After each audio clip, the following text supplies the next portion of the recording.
What is going on, guys? It is DigiWatch TCG coming to you with another deck profile for the Ultimate Cup format. Now, as of recording this video, we're about midway through the Ultimate Cup for BT12 format, and I'm happy to give you my version of the Beelzemon X deck profile. Now, this deck has not really changed too much from my other profile that is on my channel, but this is made specifically for the BT12 Ultimate Cup format.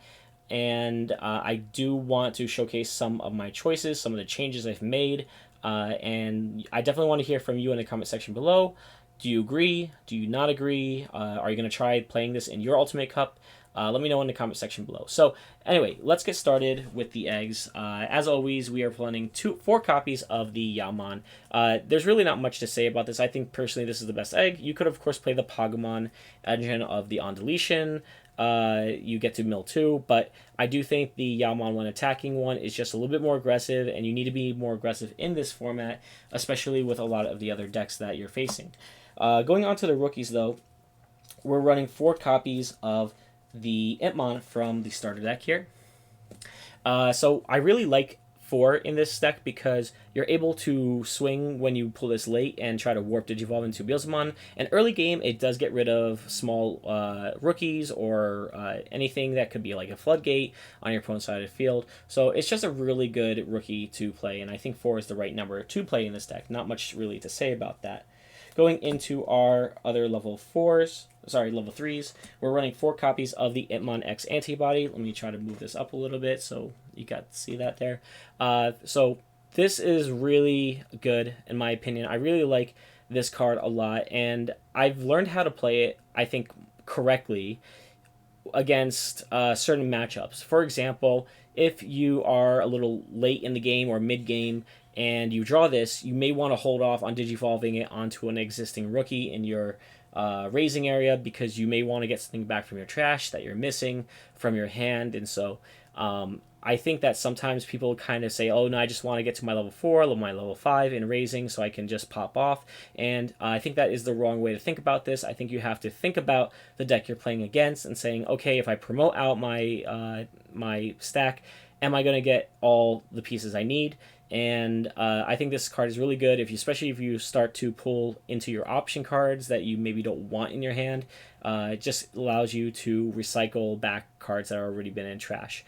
Early game, you do want to just digivolve this in raising, so you get the when attacking, trash 2. So I do think that this at 4 is totally fine. And then for the last 3 or 4, however you want to think about it, we're running 3 copies of Antman from BT2. I do think that this is kind of taking the place of the Antman from EX2, just because it does mill you 3. It is a little bit of more of a starter, so you can just hard play these out and not worry. Even if you have nothing in racing, this is honestly probably a little bit better just to get things rolling. And you may get some good hits in your mills and stuff like that. So I do like it, but just keep in mind like what you have in your hand, and like, do you want to get your stack? Do you have your level 4? Do you have your level 5s? And you could digivolve like Antman and then digivolve the Digimon X on top of it, so you get that mill 2 when attacking and stuff. So I do think that you have to think of the situation that you're in. And of course, we're playing the 1 copy of Antman from EX4. Of course, the on play is good that you get to search for Nayamako and a Beelzemon name. So if you are missing pieces, you can search for them. But most people will try to use this for the milling effect. And just a small ruling discussion, just to talk about it real quick. You do have to declare that you are using the Antman effect or you're not, because if you say that you are using the effect, and you choose not to say, and I'm going to mill 0 though, you can't do that. You just say, I'm not using my Antman. It's a small verbal clarification on it. But yeah, I just wanted to let people know about that. But yeah, that is our rookie lineup here. Going into our champions though, we are running 4 copies of Wizardmon over here. Really not much of a discussion here. You mill it, you gain a memory. If you do draw it and that's your only level 4, you do want to digivolve it in raising to get to your level 5 next turn, and so you can stack your deck when you're attacking. And then of course it works very well with Yalmon and the Digimon X, being able to stack a card from the top of your hand to the top of your deck and then mill out that card. So we do run 4 of those. Going into the other level 4s, we are running 3 copies of the Beelzemon X antibody. Let me just move this up because I now I know how the camera is going to get this angle. Wizardmon X is good, but I do think that in Ultimate Cup format, you have to focus a little bit more on the DP. There are a lot of Digimon right now that can get very, very big, and having the ability to gain that extra DP is more important. So that is why we are running 2 copies of Witchmon here.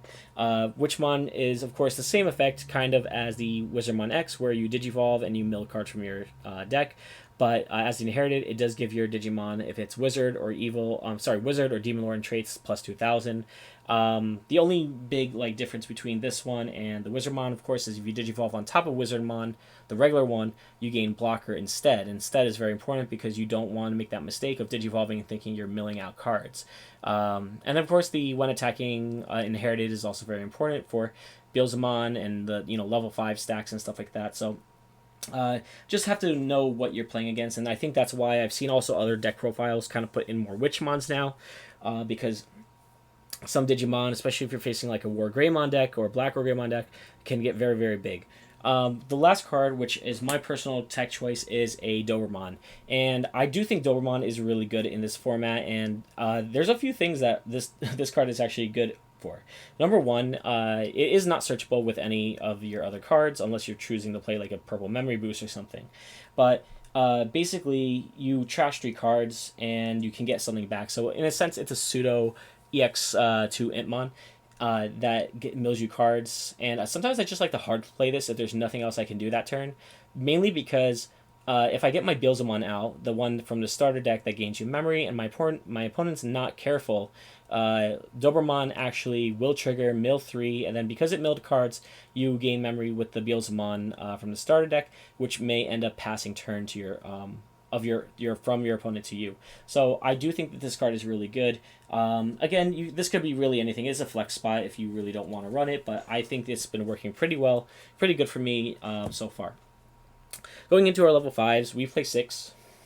We run the 4 copies of Balmon here. Not much to say about this card. It is really good because it gives your DP buff, of course, as inherited, and of course it mills cards from your deck when Digivolving, and then it has that when Digivolving clause of if you have 10 and more and it gets deleted, you can bring back a Beelzemon. So you just got to make sure you have Beelzemon in your trash before milling this. Maybe you put one from your hand, maybe you stack your deck with it with an Ayamako, but I think this is the route going for. It's totally fine. Then we are running 2 copies of the Balmon from BT10. This I think is really good, and I'll explain why. First off, it works well with a couple of combos I have in my deck that are other techs. And also, if there's nothing else you do and you draw into this on your opening hand, and you're like, oh man, I didn't draw a 4, I didn't draw a 3, I can't really Digivolve, hard play this. Honestly, hard playing it on first turn, unless your opponent has a kill spell or a kill option, then you're going to just be able to start milling cards off the top of your deck. And especially if you have just 10 in your trash by that time, you're able to get back a Beelzemon from your trash, which can put pressure on your opponent. There was actually a game in my previous Ultimate Cup that I played in where my opponent hard played this, and I was like, good play, man. I actually commended him. I was like, it's like, yes, you have to give me 7 memory, unfortunately, but you got it out, and there's nothing I could do because I have to raise and put in raising and stuff like that, and so I commended him. But I think this is the right ratio. I don't run the Beelzemon X, the Balmon X, in this deck because I think it's just it's a little bit of a waste in my opinion. Can't play the X antibody option card, so there's no reason to get it back.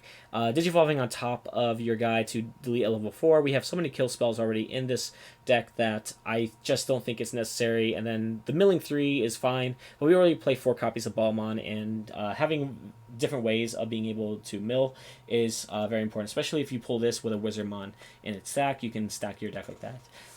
So that is our level 5 level 5 lineup. Going into our level 6s, we are running 2. I guess I'll do all these at the same time because most of this hasn't changed.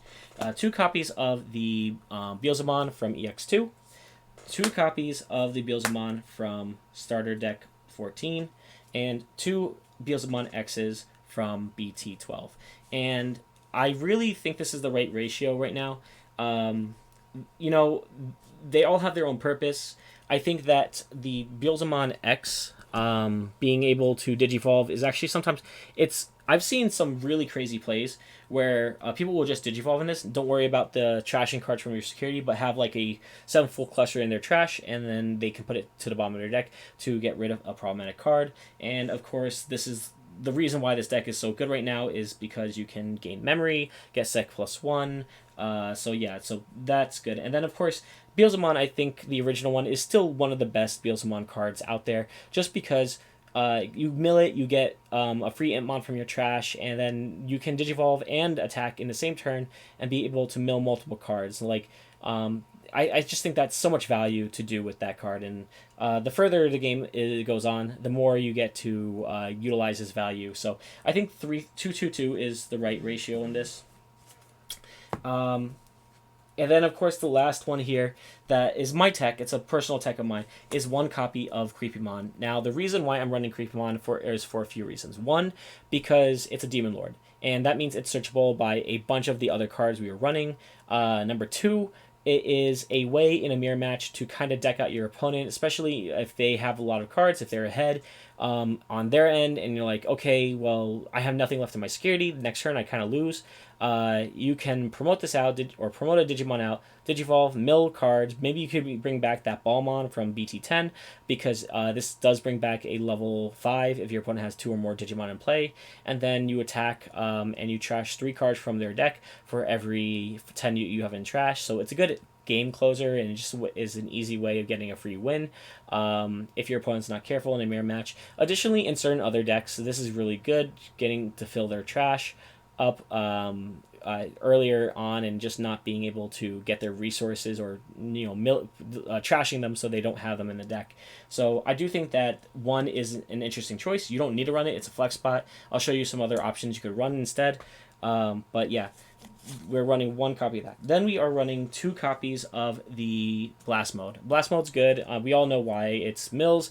You can delete one of your opponent's level 3s, and then every 10 you increase the level by 1. And then, of course, if you have 20 more in trash, when you digivolve, you unsuspend it and gain 3 memory. So it is your game closer. It's kind of like your pseudo-purple Omnimon, being able to unsuspend and then just being able to swing. And gain that memory. So 2 of them I think is fine. It's up to the preference of the player. I know that as soon as we get the EX4 stuff, maybe it'll go down to 1, because people are probably going to want to run 1 copy of the Rune Mode, but we'll see. We're running 4 copies of Iron Mako. We want to see this tamer ASAP. It allows you a lot of control once it's out, and you usually win the game if you're able to correctly stack your deck. You got to know what you're playing against, of course, as well. And if you can choke them out with memory, or if they have a memory tamer, you know what to do. There's been times where I was in a really tough stack where I had to promote a rookie, digivolve into a champion, and then digivolve into a ultimate and be able to keep it my turn, because I needed it to get deleted to bring back a Beelzemon or whatnot. And I just think that it's a really good card. Like, I just really like this card. But you could also run 1 copy of the Memory Setter instead, so that you can always set at 3, and then when you attack, you can mill 1 card from their deck. 1 card from your deck when you attack, or digivolve from the trash. So there's multiple things you can do, but I think 4 is the right number. Let's go over the options real quick. Again, the options haven't really changed. There is 1 small change at the end I'll talk about, but we are running 4 copies of Slinger. I don't know really what else to say about this card. When you mill it, it gives you memory. When you play it, it gets rid of problematic cards. You have to run 4. I think that you can't really run less of this, in my opinion. You do want to always keep it your turn with the extra memory, so the more the merrier, in my opinion. But sometimes people can make a good argument of why you'd run 3. We run 3 copies of Rivals Barrage, just because we're very tight on space, and I could change some of the text, like taking out the Creepymon. I could put an extra copy of Rivals Barrage, but I don't want to brick my hand with too many level 7 cost options. It just sometimes doesn't feel good when you draw into them, and you're like, okay, well, I can't really play anything. I have to pass my turn, or I have to give my opponent 7 memory. So I really don't like that that much. So 3 is fine for me. we are running one copy of Seven Fool Cluster. Now, this is like really one of the first big changes, I would say, I've made from the other version of deck. And the reason for it is because in a regular format, there are ways of giving your Digimon protections, like the Black or Greymon decks being able to put the X antibody or the double level. And sometimes you could make an argument of running two Seventh Full Clusters, and I agree with that. You could run two if you really want to. But it's not as frequent in this current format, so you could run one and get away with it, and I think that's fine. Of course, though, you could, again, change some things. You could take a Doberman out, for example, and you could put another copy of the Sevenfold Cluster. And then the last card that we're running is going to be one copy of Calling from the Darkness. Again, just ways of getting back resources from your trash, especially on turns that you have to start raising or building your raising area. So you can play this, get back 2 free resources, and then just get to your level 5s, level 6s a little bit faster. So I'll go over a couple of alternate, some other things that you could run that I've tested out, and I'll talk about what they did, how they worked real well. So you could run Antman. This is the security rookie. I think it's good. It's just it doesn't come up too often unless you're running more than one. And right now, I just feel like the BT2 Antman is a little bit better. But this is a good way of recurring back an extra Antman from your trash if they hit it in security. But again, I feel like you would have to run more copies of this Antman for the effect to really pay off. Another Antman you can run is the one from BT6. Trash 1 card in your hand, and you get a 7 Great Demon Lords or 3 Musketeers in its traits to your hand. So this gets you Beelstar or Beelzemon back to your hand if you really need it. It's okay. I think that it's decent, but again, I think that I'm okay running the BT2 versions. You could run this if you like. Of course, you can run a Beelstarmon. This is really good as well. I do like this card a lot in certain formats, and I do think that this plus a few other cards you can run, like this and Doberman, work really well because your opponent attacks, you mill, as well as Doberman while Beelzemon is in play, and as the game goes longer, the play cost of this card goes further down. So it's a pretty good card, and of course it's a level 6, so yeah, there's that. They sometimes have a hard time outing it. The last card I'll kind of talk about real quick is Darkness Wave. Not a lot of people run this card, but I think there are reasons to run it, or like reasons you could run it. Mainly because this card here, if it's hidden security, again, can trigger mill 3 and again pass it to your turn, or you can also play this if you have just the Beelzemon out and maybe you're not able to attack, but you want to gain extra memory to do extra things in it. So this is just a very good utility tech card. You could run this card here.